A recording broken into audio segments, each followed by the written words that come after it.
Dr. Rachel Glik is a licensed professional counselor with 30 years as a couples and individual therapist in private practice. She's taught and created workshops for YPO, One Village, University of Missouri, and many other. Her newest book is A Soulful Marriage, Healing Your Relationship with Responsibility, Growth, Priority, and Purpose. Welcome to the show, Rachel. Thank you. Thank you for having me. Yeah, I'm excited to have you on. Tell us a little about your personal life, more about your work, and why you decided to write the book. So they all intertwine. So it's a great stack of questions. I have been married for 36 years. I've known my husband for 38 Nice. and have two adult children. One of them they're both married and one has a child of her own. So I'm a big family person. And I started really having a sense that I could feel the suffering at a really young age. I'm a very sensitive person. So took a circuitous route, but then ultimately found the field of psychotherapy. And it's just such a good match for me. And so that combined with finding spirituality, my husband and I had some issues early on in our relationship. Unexpectedly, I just felt an emptiness and I never thought that would happen. I was kind of living in a fantasy world, I guess, that everything should just be as it was at the beginning. And then that really just started kind of the soul searching process and helped me discover who I really am. And then it created a journey for my husband and I for about 15 years. We explored different spiritualities to see if we could find something together that would help us give a roadmap and a deepening. So we've discovered the wisdom of Kabbalah 20 years ago. And then I just started blending all of it together. The what we know about human beings from psychology, from humanism, existentialism, and then blending it with what we were learning with the ancient wisdom of Kabbalah. So, and over a period of time, as I was putting the pieces together for my own life and my own relationship and marriage, kind of using our marriage as a laboratory, I became more and more of a specialist with couples. Just the universe kept sending me more and more couples. So then I really started blending these kind of a psycho spiritual approach of no matter where a person is, whether level of spirituality or whatever their paradigm is, it's just feel like these were universal principles that were helping people really go to their next level. So the book came about on some level out of pain of what it was like after a session finished with one couple and wanting more people to be able to have tools and have much more control over their life experience. And then my husband and I is one of the pillars in the book is of having a sense of purpose together, of really putting our to all of our gifts and talents and treasures and seeing how we can share. So the book was also a joint project, even though I wrote it, my husband's support and his weigh in. And, so it's really a project we worked on together as a kind of a paying it forward for our relationship. Nice. That's awesome. Mhm. How are Americans doing with marriage? How is it going for us, Rachel? Well, where I sit, I'm seeing the relationships that are struggling um, every day, and then I'll walk around like at the airport or at a restaurant and I see couples who look, like think, oh, maybe there are couples that are just kind of moving along. But I think that um, we're evolving and I sense that people are expecting more. And so it might show up in more divorces, let's say, but I think it's, opening up that we can't just wing this and that more people are becoming hopefully more and more. That's part of why I wrote the book and why I'm so excited to be here is I'm hoping to normalize um, and actually culturize that we need to be learning about relationships. It's not just something we learn about math, we learn about read. Imagine like not ever being trained to read or and then trying to make it in the world. It's the same thing with relationships. It's a trainable skill. And so I think that's what I'm hoping, we can help Americans with or the world. That probably shows up everywhere. That when I'm deficient in something or I'm struggling with something or the thing that I'm putting energy towards or have engaged in is not going well for me, that I'm embarrassed, I'm shameful of it, but it's weird. It's not obvious that I should go seek help. But that's Hmm. certainly the case with relationships. They're the most important things that we do, yet we're not. We have very little training. Yeah. Yeah. Absolutely. And okay. And so then because that is shame a big is it fair to say that shame is a reason that people don't seek help or outside guidance, or am I off base there? No, I think it's a huge component. Um, and then it kind of branches out into so many other compounding reasons. But I think really shame is the center of a lot of what we struggle with. Like I find that when whoever I'm working with individually or with a couple or family, that underneath people are not feeling whole or good or worthy or enough. And so in the book, the first pillar, I have four pillars, and which really kind of forms like a roadmap. But the first one is we are each responsible for our own happiness and well being. So, and self love is a huge part of that.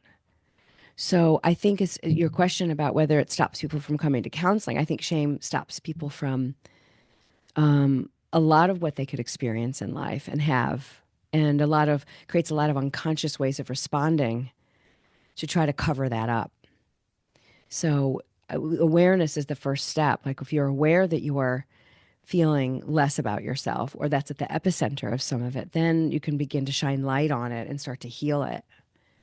And yeah, and I think there's an element of feeling like we just should know, and that's the shame too. Like I should know something that I haven't done before.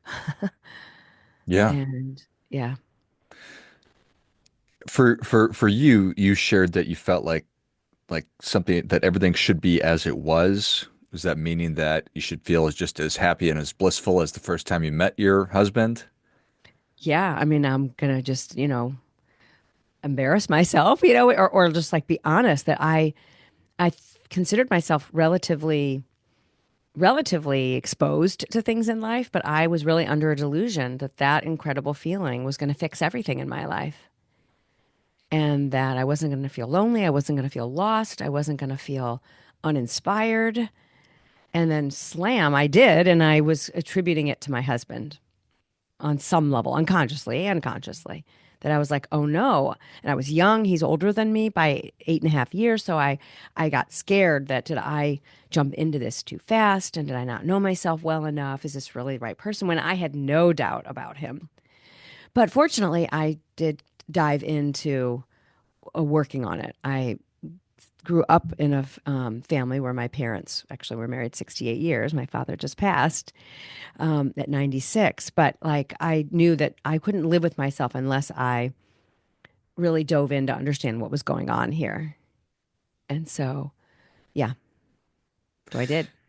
I appreciate you being open and honest about that because it's certainly things that we all feel. I've been married now for I've been with my wife for a really long time. How long has it been? I think we've been married for 12 years, been together for 15 or 16. So I guess it's not that long. It's not 68 years in the grand scheme of things, but certainly have felt and do feel like felt those feelings that you're feeling. Like, how am I screwing Mhm. this up? It's not going as well as I was sort of expecting. Why do we fight as much as we do? And there's people involved with it. So I appreciate, thank you for sharing. And I'm Mhm. confident that everybody goes through this stuff. It's just how we choose to deal with it and move forward, right? Absolutely. And something that you just said is one of the foundation. Well, they're all foundational pillars. They're all part of it. That's why I like things to be cohesive and understand wholes and models, and so all four pillars are vital. But the second one is about conflict, and it's really the growth pillar. The first one is responsibility. We're responsible for our happiness and well-being, and growing and learning about who we are, and then the second one is growth, where we use our friction to grow individually and closer together. And this is why most people come to therapy. Why I'm looking at my couch right over there, and this is why most people land on my couch, which helps them override the shame of going to therapy or the delusion that I should just know this. and we can figure it out on our own is when they get scared because their conflict or emptiness or disconnection has reached such a level, and they've everything they've tried just keeps they're stuck. And so the friction, one of the first things I tell couples, which you just said something like, oh, we have conflict, or is that it's actually a good sign. It's not a bad sign. It depends on how you handle the friction and the conflict. But the premise is that we're here to grow. And that's what keeps the spark, the true spark, is an element of being invested in your partner's growth and true care and respect for them as a human being, that you aren't just trying to get your needs met, but you really care about their betterment and your own betterment and your closeness betterment. But I just try to relieve people on the front end that this just means you're doing what you came to do together, which is you're here to grow. And so let's get started. And we're going to grow and change individually. And the idea being, let's do our best to celebrate the individual growth, as my wife is more interested in this than she was last year. And I need to celebrate that and appreciate that it's not because she's not happy with me. It's just that she's on her own journey. I'm on mine. How do we view it as positive versus we're clashing all the time? Yes. And that's very common where when you're growing in different directions or in different rates, and of course we're evolving. And then how do you navigate that in the sanctuary of your relationship? Yeah, that's And not obvious. yeah. Yeah, so if you don't mind sharing, like what have you learned from what helps to navigate that? Well, I think that your first pillar is really, really important. That I believe that it's my responsibility. I don't think that other people can make me fulfilled or other people can make me happy. I need to do that internal work. I'm such a fan of The Missing Piece by Shel Silverstein. It's this beautiful Oh, poem, yeah, of course. and I really view that as sort of a wonderful metaphor for life. Because we're all rolling through looking for what's going to fill the void, but the answer is the secret is nothing from the outside is going to fill your void. Yeah. And your relationship is a beautiful thing. And Hmm. ideally, your spouse will help you to, and obviously will, have a better life and be a more complete person. But it's not their responsibility to do that. Yes. That's amazing. That's such a So that's been helpful for me. mhm. Um, But to your point, we've engaged in therapy and need help, and because I don't know anything about this, and it is a Yeah. delusion to think that I was just automatically understand how to interact with another human being, and certainly in my example, a female, because I'm different than my wife is in lots of different ways. Yes. So, Yes. Good for you. Yeah. That's yeah. great. Yay, more like this inspires one more person to take that step. And the book isn't designed for those who maybe can't afford or are trying to have a stepping stone, or to help reach more people that maybe don't go to therapy or also in line or also with their therapy. Hmm. So it's not to replace therapy, but just to kind of keep moving the needle more toward actualization for people. And I think I have to imagine that accessibility is such an important thing. So if I can, just the thought of me, if I've never engaged in any kind of a therapy or worked with a professional of any kind, a coach, whatever, Mhm. then that's an intimidating thing. So being able to access a YouTube video or a book that I can read at my own pace or consume at my own pace, and then I think that that's such a wonderful starting point. It tends to be one of the first things people do is they look to a book. So yeah, absolutely accessibility.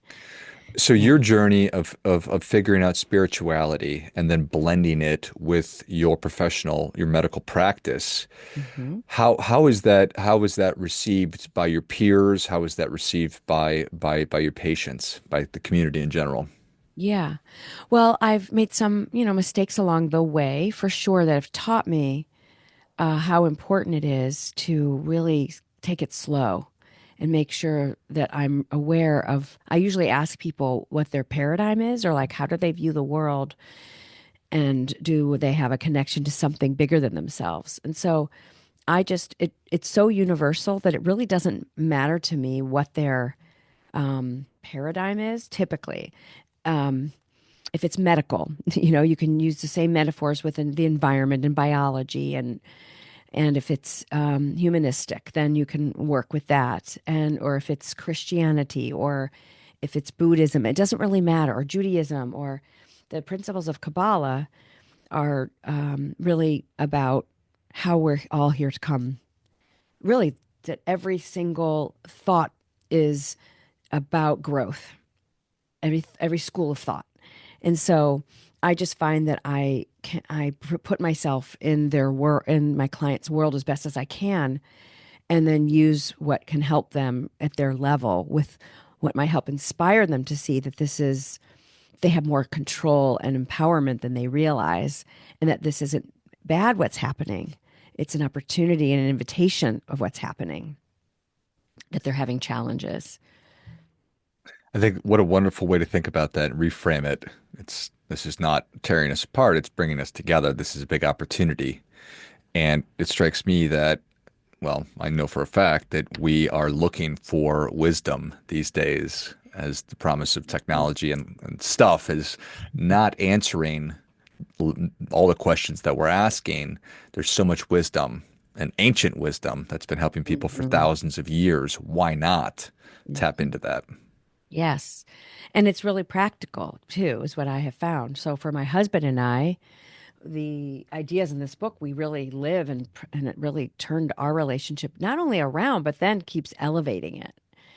And so one of the first things that stood out to us was this idea that there is some positive benefit of what's happening in what feels like darkness, and when you're confused and when you can't see how it's going to resolve, or even in the things that feel that are missing, that they still have at the core light in them. They still have a gift in them.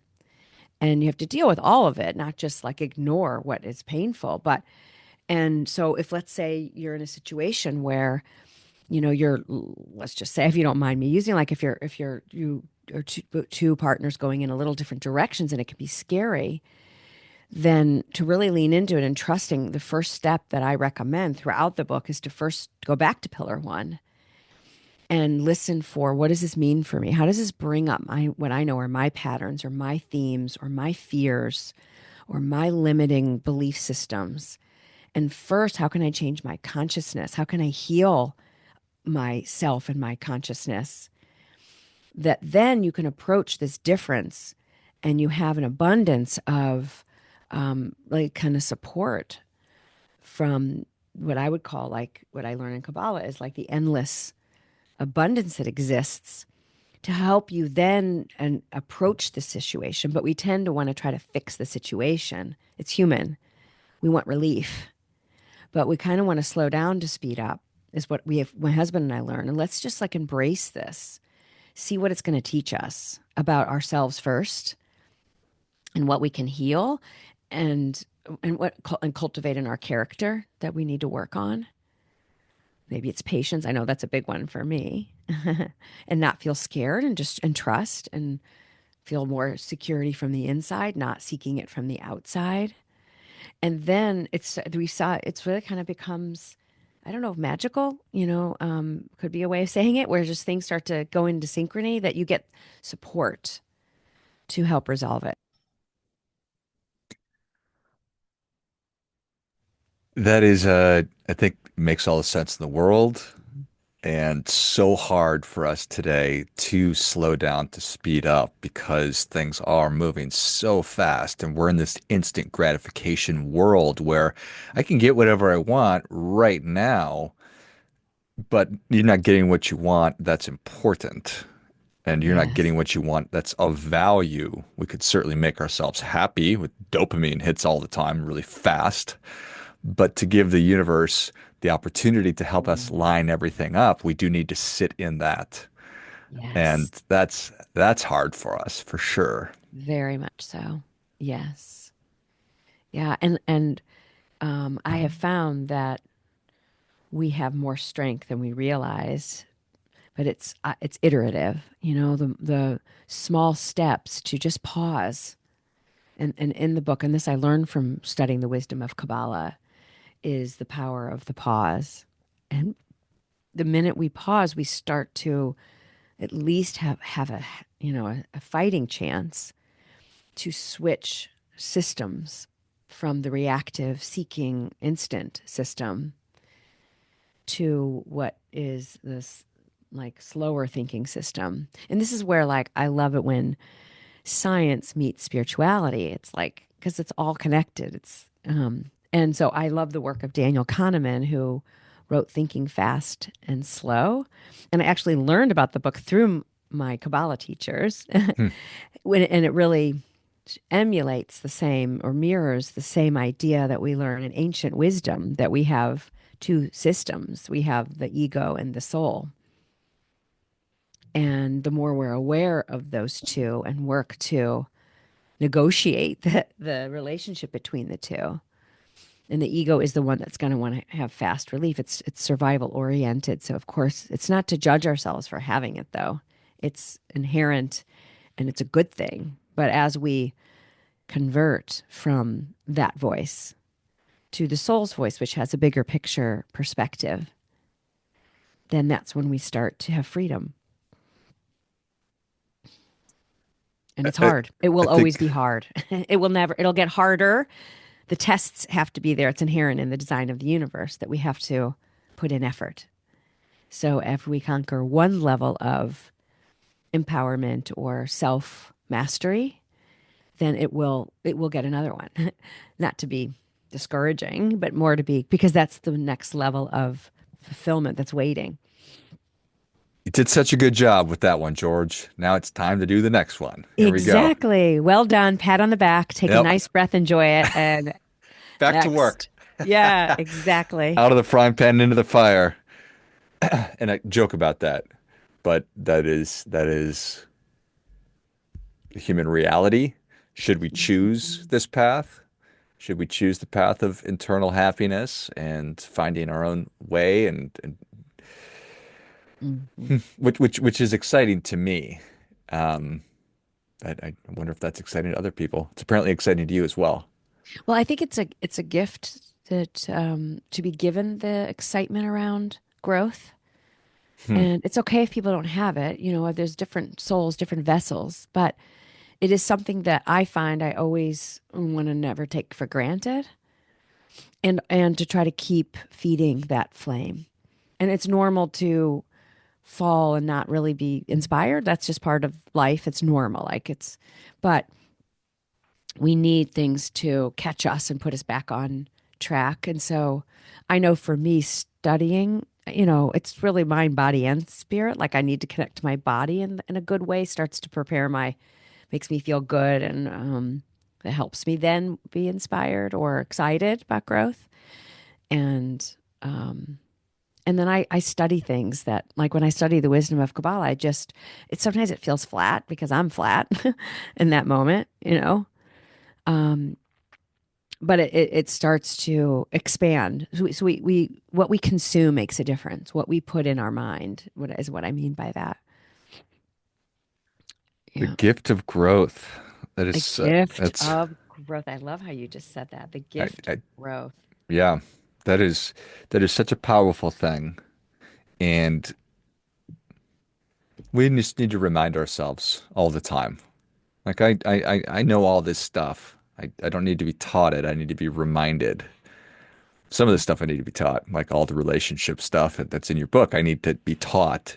But I know that that overcoming challenges is an absolute gift, even though it doesn't feel that way in the moment necessarily. And the idea that when I pass this one, I'm going to have another one also doesn't seem all that awesome necessarily intellectually, but I certainly know that it's true. Mm-hmm. So therefore, it's a gift. Yes. Yeah. And that's a choice to see it that way. Yeah, I love it. Well, Rachel, thank you so much for coming on. Where can people learn more about you? How can they engage with you? And where can they get their copy of A Soulful Marriage, Healing Your Relationship with Responsibility, Growth, Priority, and Purpose? So the book launches February 4th. So it'll be published and available February 4th. It can be pre-ordered now, though, on Amazon. And on my website, which is Dr. Rachel Glick. No C in Glick, DrRachel Glik. I have a section on there that says book, and there are like four different, there'll be five soon, different places that you can buy the book, like Barnes and Noble, Amazon, Bookshop, I think it's called, and Glik's, which is another store that will be selling it. Um, yeah, and you can find me on Instagram under the same handle, and that could also link you to it. DrRachel Glik. Perfect. Yes. Well, if you enjoyed this as much as I did, show Rachel your appreciation. Share today's show with a friend who also appreciates good ideas. Go to drrachelglick.com. It's drrachelglik.com and check out all the great resources that Rachel is putting out into the world. Get your copy of A Soulful Marriage on Amazon or wherever else that you buy your books, and we will link all of those in the notes of the show. Thanks again, Rachel. Thank you so much. I wish you all the best in your relationship and in your life. Well, thank you. Likewise. And Thank you. until next time, remember, do your part by doing your best.